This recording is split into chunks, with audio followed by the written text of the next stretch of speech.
Good evening, everyone. It is your girl, Mrs. Ann, and I am the visionary of Smack Talk, where Smack stands for Sisters, Mothers, Aunts, and Cousins.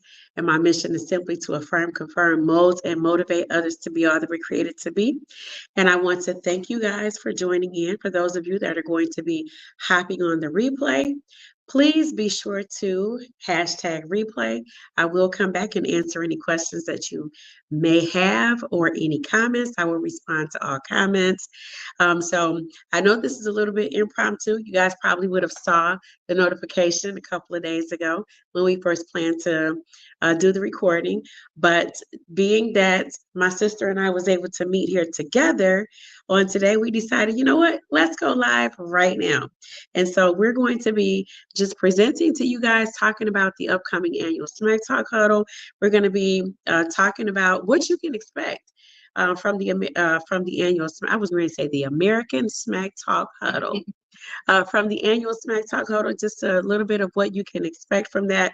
When you come on to the live stream, if you would please grant StreamYard permission to post your name so that we know as you're commenting who we're talking to, because we want to address you directly during the live. So please, as you see on the bottom of the screen, again, grant StreamYard permission to post your name so that when you comment, we know exactly who it is that we're talking to, and do so as well.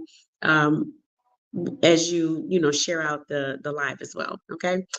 So again, I'm here with my sister Radera. She's one of the speakers for the annual Smack Talk Huddle. She was with me last year, and so she's here again this year for the 2023 annual Smack Talk Huddle. So Radera, if you would please introduce yourself, tell the people who you are, where you're from, what you do.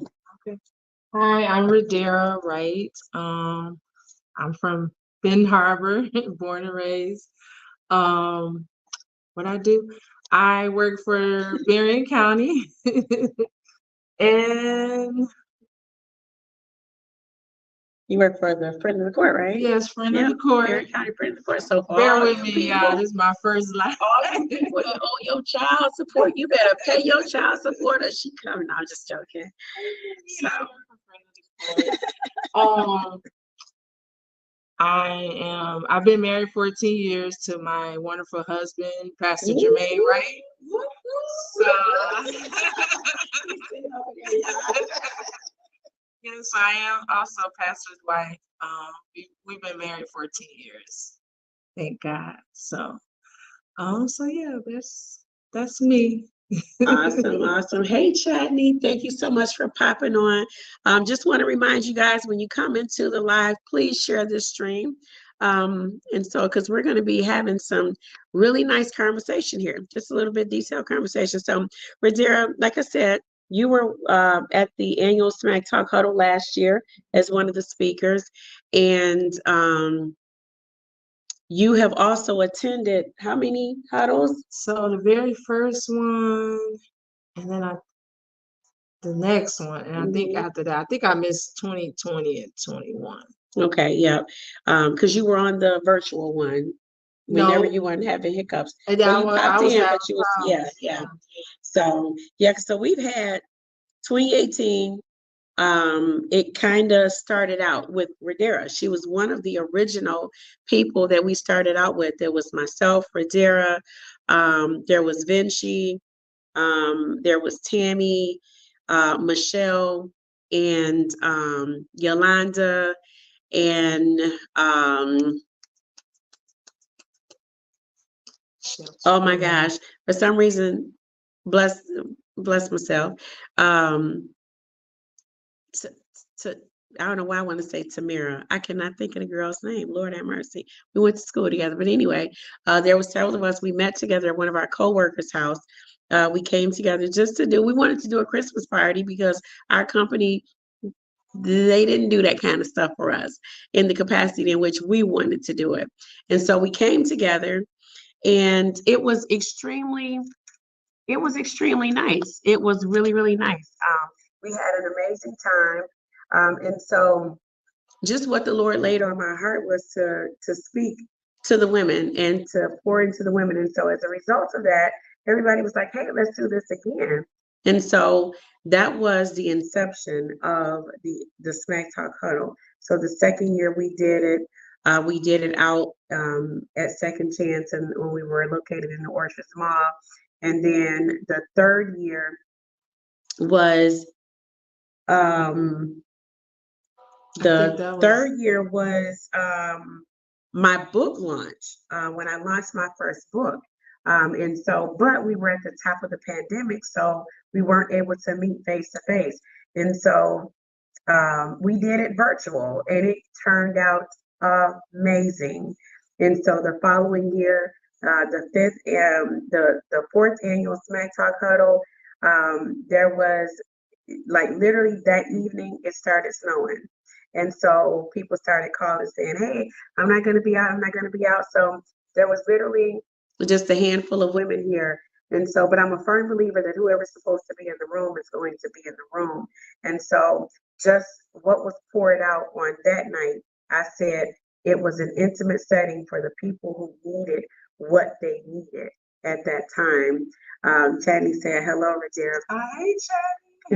And so those people that were here for the fourth annual huddle, they received, and so the following year, the fifth year, it was on a little bit larger scale.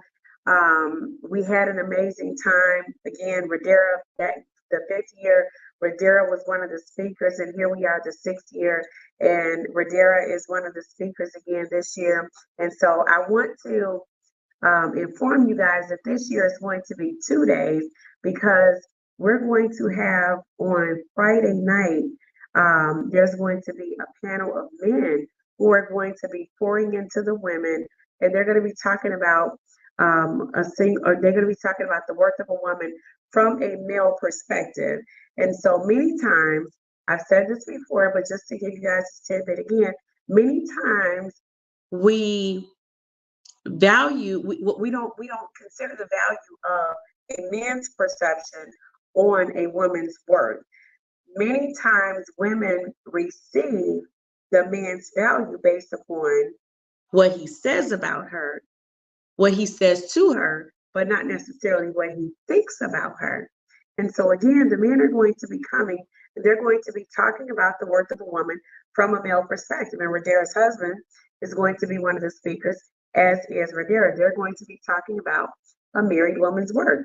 Again, her husband is going to be talking about a married woman's worth from a male perspective, and Radera is going to be talking about a married woman's worth, talking about walking out a purpose-driven life. And so we're going to have just an amazing time. But again, we're going to get into some conversation. So Radera, again, I wanted to ask you, what was it like? What was your concept of attending the Smack Talk Huddle from a spectator's perspective as well as a speaker perspective? Like, what was your whole overall object, or your concept about that? Like, what was your thoughts? So as a spectator, just being, present in the audience, I felt like I came with expectation, just based off of how I knew what I didn't know about Smack Talk, based off of our conversations and everything. And I knew it sheltered, women coming together and encouraging each other, uplifting each other. And so I was coming with expectation to know that, okay, I'm going to be encouraged, we're going to come together as sisters, in Christ, my sisters, even those who are not, in Christ, we're going to love on them too. So I was, with expectations of building, those bonds with other sisters. Yes. And just coming away with better outlook on, just women being able to get along and coming together. To uplift each other, and so that was my perspective as being, in the audience, being a receiver. As far as being a speaker, the one that the giver, right. My expectation, it was still very similar, because although I was a speaker, I was one of 5, 6 speakers. Mhm, So I was mhm. still coming with expectation, but also it was like a accountability because I wanted to make sure that I poured into my Yes, fellow sisters, yes. and to be able to encourage them. And so it was a great accountability. Mhm. Yeah, I it kind of felt definitely is. like how you feel, how you have felt Mhm, with being the presenter, being the speaker. And that wasn't my first time speaking mhm, per se, but it was probably my first time speaking to a group of women in that aspect. mhm, mhm. So, but overall, whether I was the giver or the receiver, I think it has all been great. It's always good. It's always good. And I like the fact that you pointed out the fact that whether or not you are a sister in Christ or not, because everybody ain't in church, right? And so the Smack Talk Huddle is not a it's not a Christian organization in that aspect. I am a believer. All of my sisters that are on the panel are believers. And so I don't want people to say, oh, well, this is not for me, or I don't have a place in this room. Any room that you're called to, you have a place in that room. You have you have to come in and you have to show up, right? And so it is not about whether or not you are a Christian, because we all have something to give to women, the community of women. And so, mind you, I said Smack Talk is all about sisters, mothers, aunts, and cousins, affirming, confirming, molding, and motivating one another to be all you were created to be. Everybody in your family is not a Christian. All of your aunties, your uncles, your cousins, your sisters, your brothers, siblings, everybody may not be Christians, but does it mean you don't come to the family functions? No, that's not what that means. So it's the same thing with the huddle. Just because you may not be a Christian doesn't mean that you're not invited to the huddle, because there is a place for you. So, hey, Telia, thank you so much for stopping by.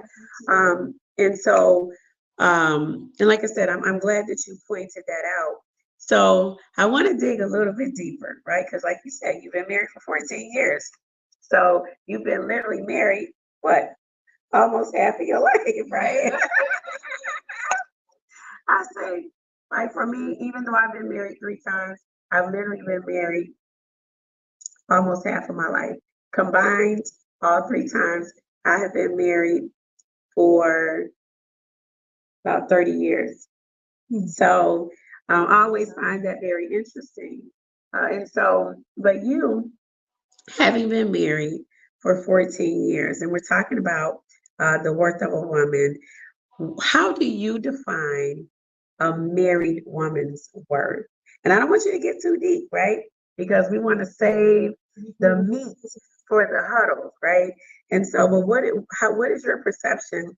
What was your perception of marriage prior to your husband vetting you for marriage? Because, and the reason I'm asking her this question, and I want her to point this out for you guys, is because one, I've been knowing Radera for a really, really, really, really long time. And Radera came from a two-parent household, right? So, and I'm bringing this up simply because a lot of times women, young women, they think about getting married, but they don't think about what comes along with that. Their idea, their perception about marriage is sometimes very skewed, or they may have a really good idea, but once they get married, they find out mommy and daddy might have made it look real, real easy, right? Or they just grew up in a hellacious environment and they just didn't want to have anything to do with marriage, or they wanted their marriage to be better. So I'll use myself as an example. I didn't grow up in a full-time two-parent household, but I did see I saw with my eyes a somewhat healthy relationship. Now, was it perfect? No, absolutely not. But what I saw, what my parents presented to me, during the time that they were married, it was somewhat healthy. However, my idea of marriage after their divorce or after their separation became very skewed on what relationships look like because then I saw the idea of a single parent household and my mother stood for nothing when it came to another man coming into her kid's life. And so again, you coming from a two-parent household, when it came time for, okay, now this guy is pursuing you, what was your idea on what you thought marriage should look like? Okay, so to back up that first part, you said define the worth of a married woman. Mhm. So when I think about worth, I think about value. You know, how much do I value myself as a married woman? What's the extent, that I value myself as a married woman?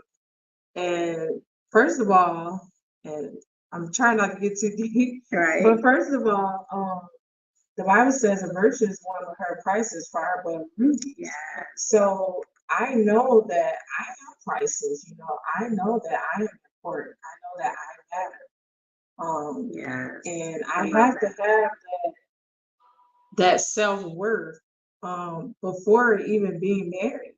Mm-hmm. And when I also look at the worth of a married woman, I think about, the worth as far as kind of not touching, but not going too deep, as far as the husband's aspect.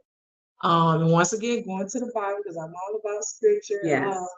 Going to the Bible, Ephesians 5, it tells us, it tells the husband to love his wife as Christ loved the church. Oh, that's a deep one, ain't it? Yeah.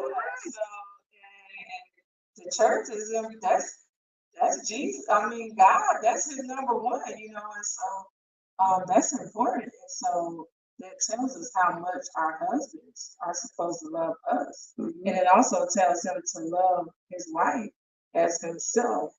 So that also lets me know that not only should I value or have a sense of self-worth for myself, it shows me that my husband should also in turn, have that value for me. So am I important to him?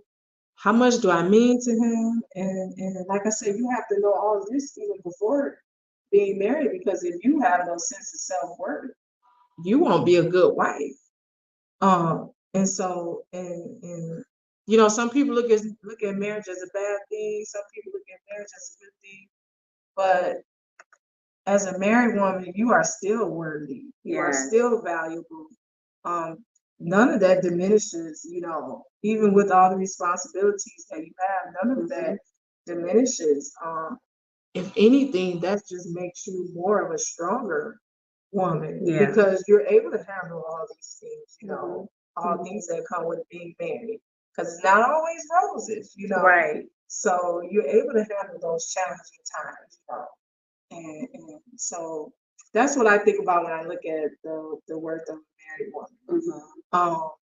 Now, as far as how I perceived marriage before, I was married growing up in a two-parent household. So for me, it was a little bit of both, like how you were saying, where it looked like it was good, but you didn't really know what it took. Right. And then the hellacious part. So although, and my mama see this, I know she's okay with it, because we've talked about a lot of things since, me being an adult and can understand things even from a married perspective. Right. So with my parents, I experienced, them arguing, having the fights. I was able to see through those things that they went through what I didn't want in a marriage. So not only was I able to see what I wanted in marriage, but also what I didn't want. Yes. What I want my marriage to look like, but also what I don't want it to look like. Yeah. But not only did I see those challenging moments, and we didn't always see how they resolve problems. Sometimes we did, sometimes we didn't. But one thing I always saw, that my parents always came back together, showed that love. The love, yeah. They always did what they had to do to take care of us, being the children, them being the parents and the head of the household. So those things I was able to see, as being a child raised in a two-parent home, with my parents, being married, I was able to see how they handled those challenges and how they overcame. Yeah.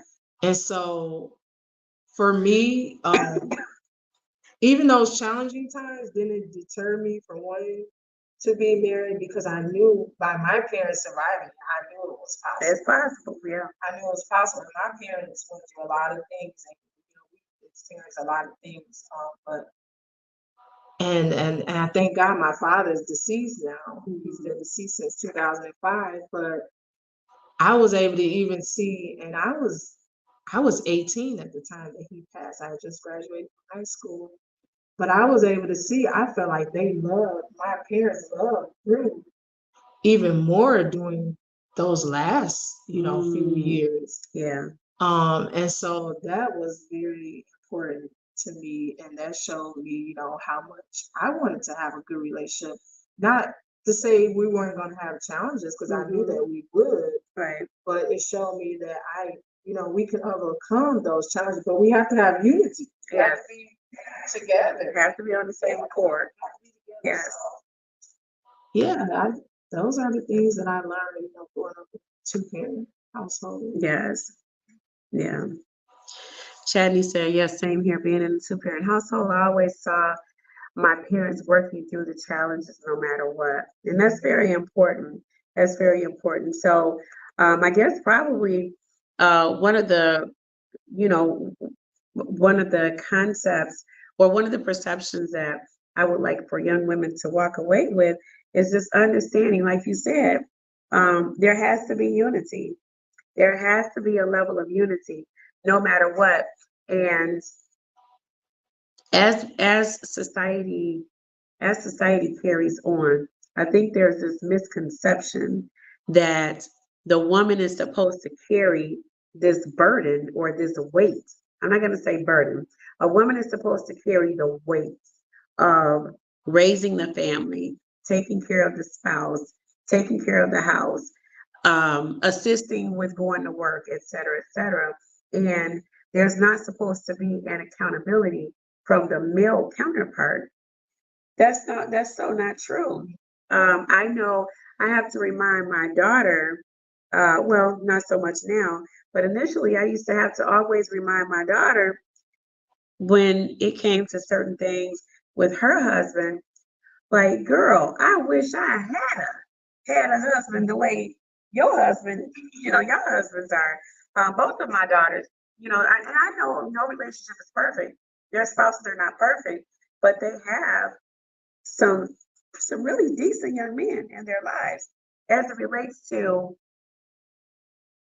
their ideology of family, coming home, helping in the household, spending quality time at home, or just spending time at home.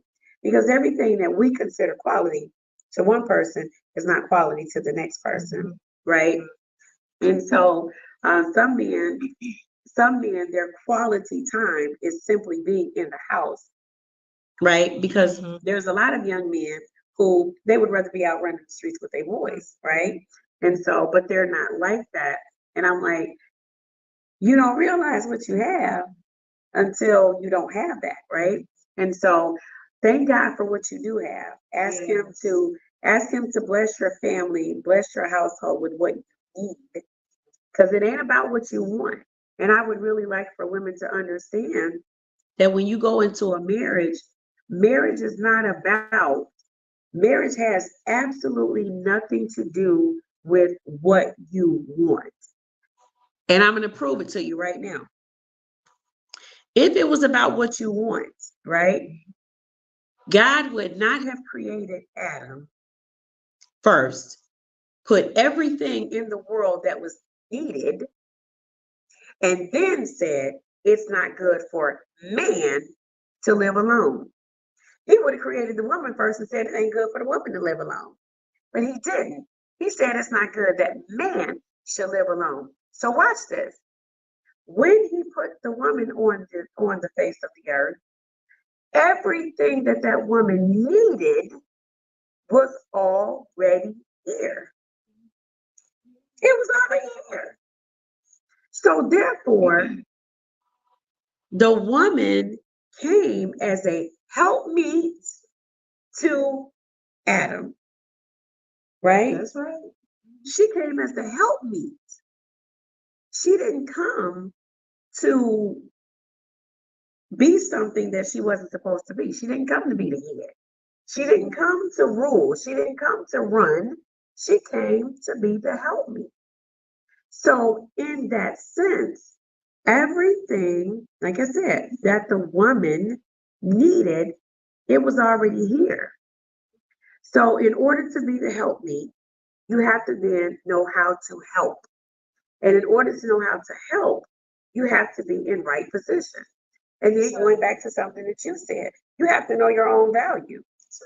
You have to know what your value is. So if your value is in how you dress, in your hair, in your nails, and we talked about this last week when Chadney and Teresa and I were on, we were talking about the single woman's worth. If a woman's value is all about her hair, her nails, and her clothes, her outfit, how big her busts are, how big her bottom is, or anything like that, if that's what it's all about, and that's where your value is, then that's the only thing you're going to be concerned about. So when it comes to, exactly, and that's exactly what you're going to attract, absolutely. And so you're going to find men who are not going to have any, they're not going to have any concept of what your value is because you have accentuated all of those things that are not important. So when it comes time to him getting up and going to work and bringing that check home to pay them bills, right? He's not going to have that on his mind because you got it all. You have it all handled, right? And so I really want, young women to really understand this is women, period. Because there's some young and old women that have this concept that you're supposed to be taking care of a man. No, you're not. And I always say, if women raise their boy children to be good caregivers, then that kind of breaks that cycle, that unhealthy cycle of men not knowing how to take care of their households. Yeah. If a woman is always doing for their male children, and he has no concept that he has to get up and he has to go to work and he has to, do what's necessary, then it's okay, it becomes okay. And so um, that can lead to unhealthy relationships because then when the female gets tired, right? Because now children come along, and when the female gets tired, then now there's a bunch of arguments and stuff. Why? Because there's this misconception that, oh, I can sit back, I can chill because you got it, right? And so that's, to me personally, that's an unhealthy concept. That's a really unhealthy concept. I'm always talking to my boys about just even how they interact with me as the mother. And I always tell them how you interact with your mother is how you're going to interact with another female. How you present yourself, to one of my sons, he gets ready to go to work and he take his pajamas off and he leave them laying on the floor. I'd be like, boy, pick them pajamas up because some woman is gonna be mad. Because there is no way my husband could step out of his clothes and leave them in the floor. Like, no, you're not gonna do that in the hamper right there. Put them clothes in that hamper. You don't take them off and leave them next to the hamper. The only time some clothes is gonna be on the floor is when I'm getting ready to do laundry and I'm separating them clothes. And my husband, it's so funny because he'll be like, where do these need to go? Do they go in the hamper or do they go on the floor? I need to know. So there's no conflict. Hey, John, how are you? Thank you so much, my brother, for stopping by. And so, I'm always telling them, like how you interact now is how you're going to interact even, down the road. And so those things are very important. So the last thing that I want to ask you, Radira, is, well, not the last thing, but one of the things I want to also ask you is, for any woman who is desiring to get married, what would be what would be some good advice that you would give them if they're looking to get married? Like, what should they be looking for? What should, first of all, they be looking at in themselves? That's the primary question. It don't matter what you're looking for in somebody else. First of all, you need to know who you is. Speak to that woman. So like she said, first of all, you have to, you can't be looking for something of quality if you're not of quality, within yourself. And as we said earlier, you attract what you are. Mhm. So first of all, you have to be a confident woman. You have to be confident being single. Don't, woe is Ooh, me, that's a good one. because I'm single, Yes. I'm never gonna be married. When is it gonna be my time? You have to be confident to know if that is your desire and that is your prayer, you will obtain that.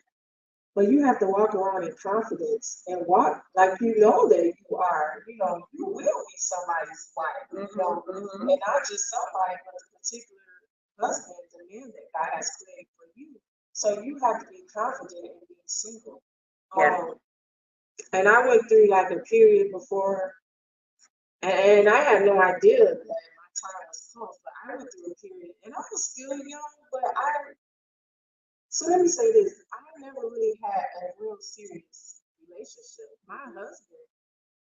My relationship with my husband was my first serious relationship. And so I went through this period of being, felt like I was lonely, and I'm sure, many women, Yeah. probably all women have experienced that at some point or to some aspect. So I went through this period of loneliness where I was just like, man, I want God. I'm just lonely. I want to boo. I want somebody. Yeah, yeah. I don't want to be single. But then God had to really like check me because that's all like I was thinking about. Like, I'm single. I want to be with somebody. I want a boyfriend. And at that time, that's what my words were, a boyfriend. It wasn't that I wanted a husband. Yes. So you have to prepare yourself. And so God had to really like check me and revamp, my thinking because it's like He had to let me know I have to be comfortable Yeah. and not lonely because I'm not lonely, and that's what He had to let me know. I'm not lonely because I have Him. Let me focus on, and I went through what's that book called Purpose Driven Life? Purpose Driven Life. So when I was in college, that was one of the big things. Yeah. Especially for like the Christian groups, for the young people my age. And so in that too, they were talking about where it's a period where you date God, date Him. Date God. Yeah. Yes, I like that. You focus on Him, and that's what God had to let me know. Focus on me because I'm really all you need. Yes. I can fill that void, and so I had to really focus on my relationship with God during that time where I was single. Strengthening my relationship with God, getting in tune with Him because if I'm not in tune with God, how am I gonna know when my husband comes? Yeah. Yeah. How do I know what to look for? I don't.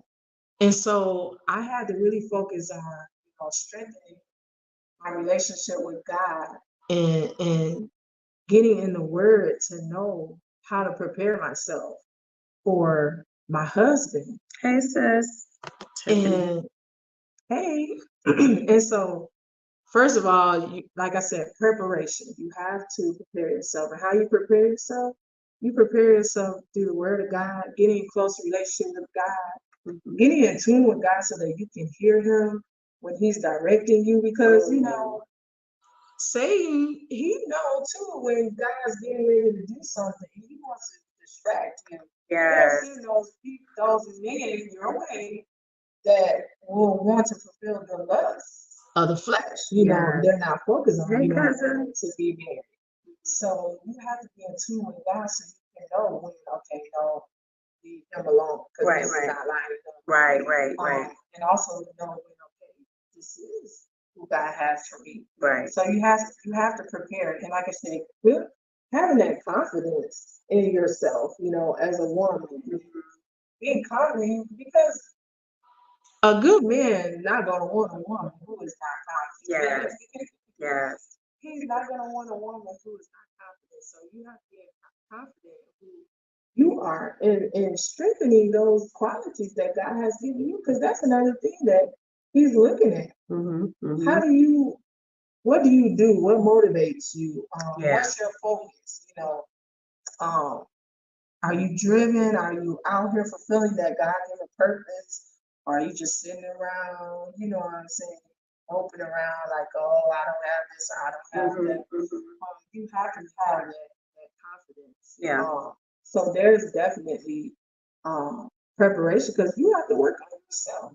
Some qualities and God will let you know what it is that you need to work on, for in preparation. Yeah. For their marriage, because just like there's a great accountability for the husband as being the husband and the head of the household. Yes. Like God said, love your wife as Christ loved the church. There's an accountability too for the woman that's being the wife. Like you said, she's the helper. Yes. Yes. So work on those qualities as a single woman. How can I be a helper? Yeah. I'm not saying, like I said, out here taking care of a man. Right. Doing those wifely duties. Right. But when I say being a helper, like how you interact with children, how you interact with other people in your relationship. Yes. Are you a helper with them? So there's preparation that you have to have in that single period. Right. Period of single. Right. And preparing for the marriage. And I'm sorry, because I done went somewhere else. No, that was real good. That was real good. And I think that, like, if don't nobody get anything out of that, like, you need to go back to the drawing board. And I think that speaks volumes to exactly what we're talking about, is in the concept of the worth. What is your worth? And so, again, if you don't have confidence, if you don't have the ability to be able to help, right, to meet the needs.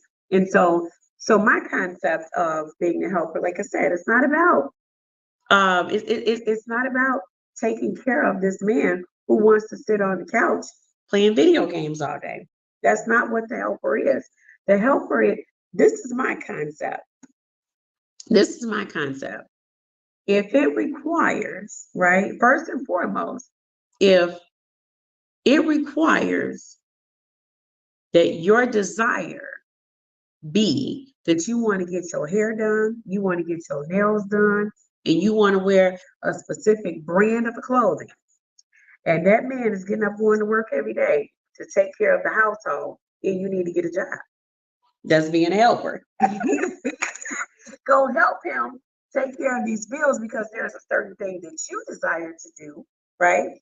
And you want to you want to present yourself a certain way, because truth of the matter is, truth be told, you don't have to go to a salon and get your hair done. Learn how to do your hair yourself.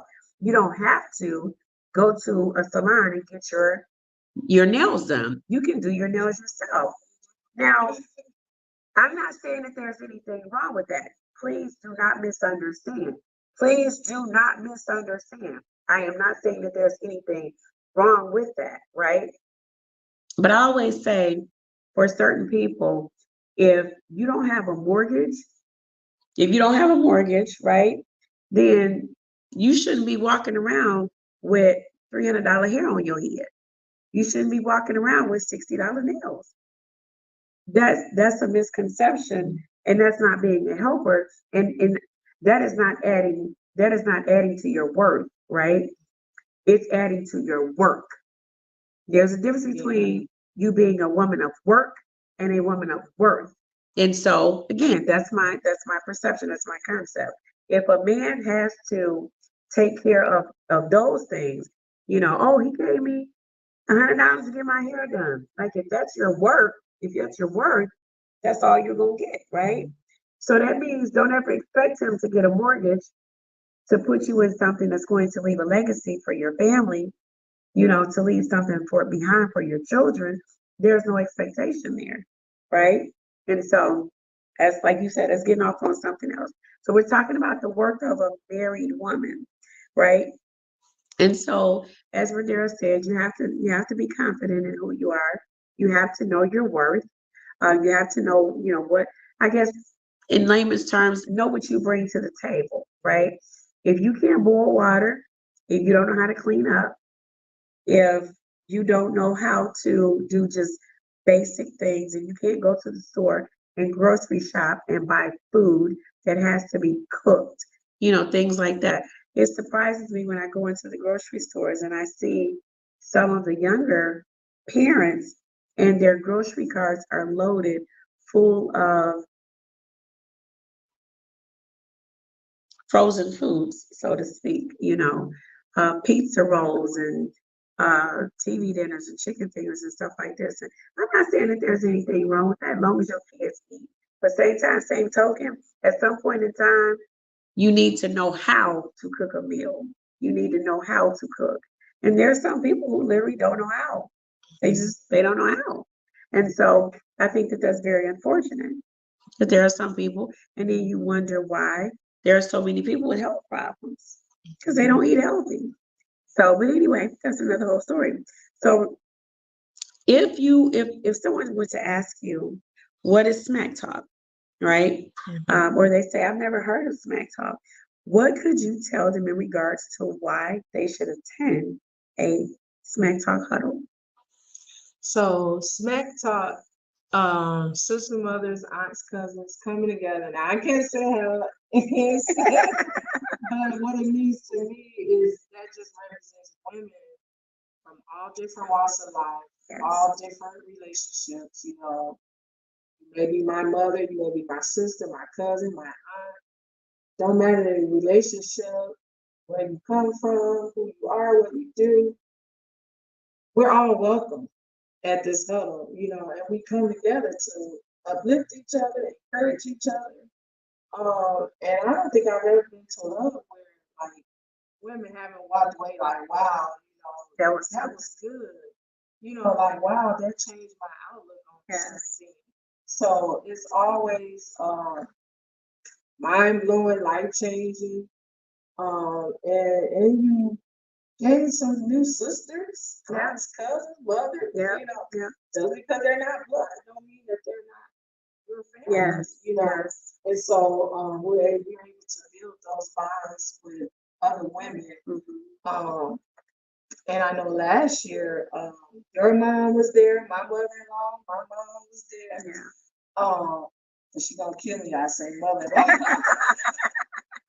So, and I think they were the two oldest, so they were like, and even they were like, they really enjoyed it. Yes. My mother, my husband's mother, she was like, she wanted to come again. Yes. So it's something that you will not walk away without anything. Like you're gonna come away with something. Yes. Your outlook is gonna be changed. You're gonna be uplifted. And I think just women coming together, period, because there's so many times where women, women can't get along, you want to down each other, want to tear down each other, talk about each other. So just that fact that we can come together and we can encourage each other, no matter what you look like, where you came from, what you do, we all gonna get something. We gonna encourage you. And even Chatty's daughter. She's the youngest one. Maybe she got something. And I think she poured into another adult. Yes. And that happened in another huddle when it was at in the mall. Yes. So I think the youngest, Chatty, if you're still here, put how old is Talia? She's 12 or 13. So she's the youngest person. And of course, she was here with her mom, but the youngest person to be in the room. But we don't exclude anybody, no matter how old or how young. And so, and to me, I'm so glad you mentioned that. It's absolutely mind blowing because Radera's cousin attended a huddle with her mother when we were talking about. So a friend of mine, as my sister and I, we presented one of the huddles, the second annual Smack Talk huddle, but we presented on the what authentic sisterhood really was. So yes, Talia was 12 years old last year, and she actually poured into an adult, a whole woman. And so, and the woman said she was just amazed at the wisdom that Talia, shared.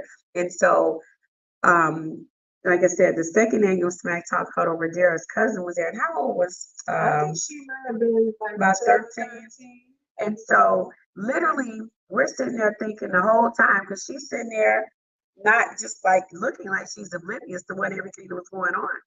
And so, but when it came time for the Q and I asked if anybody have anything to say, Shamira was the first person that she sat up in her seat and she was like, first of all, I just want to say to you young ladies, keep doing what you're doing, because this is the epitome of agape. And I quote, her words were, ladies, keep doing what you're doing because this is the epitome of agape love. I was like, I think we all was like, okay. shocked. I was absolutely shocked. And so it just goes to show you that literally that concept of sisters, mothers, aunts, and cousins, affirming, confirming, molding, and motivating others to be all they were created to be. This is a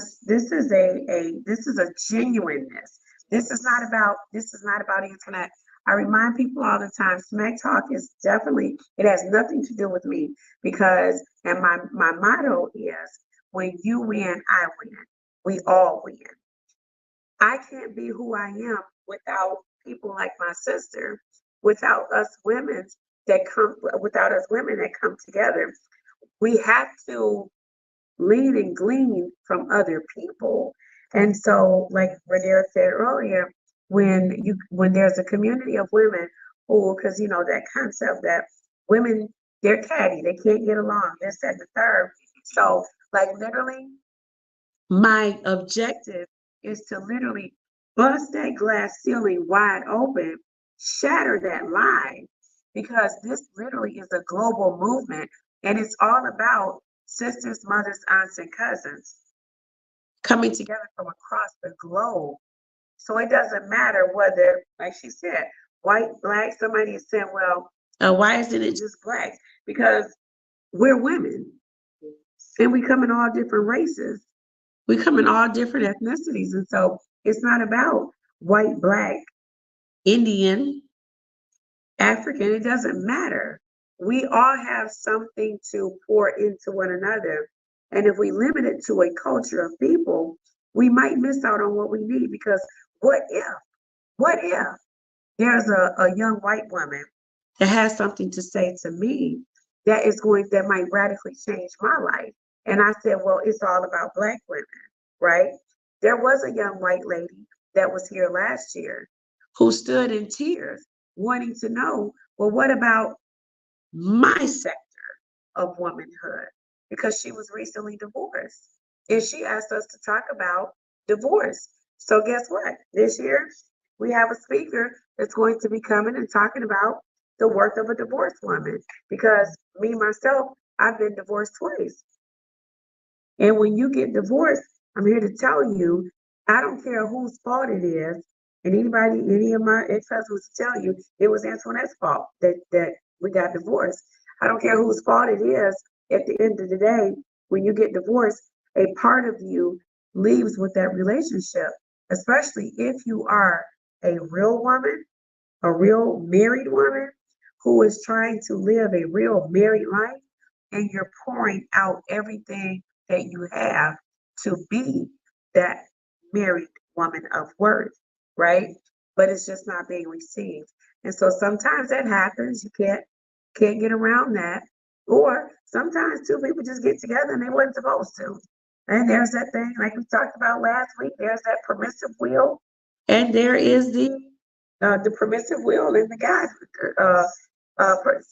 So there's permissive, perfect, and perfect and permissive. Oh, There's the perfect will of God, and there's the permissive will of God. There's the perfect will where you are in alignment with what he has for you. And then there's the permissive where he allows you to do what you want to do so he can let you know, baby boo, that ain't what I had for you to do, right? And so, but anyway, so that's our time. We thank you guys that joined us. We thank you for coming on. Once again, if you come in and you talk and you're watching the replay, please hashtag replay. For those of you that are here, please make sure that you share this video with somebody. And as always, in parting, I'm not going to tell you what Don Cornelius tell you. I'm going to tell you what Mrs. Ann says. Don't forget, go and talk smack to somebody. Peace out.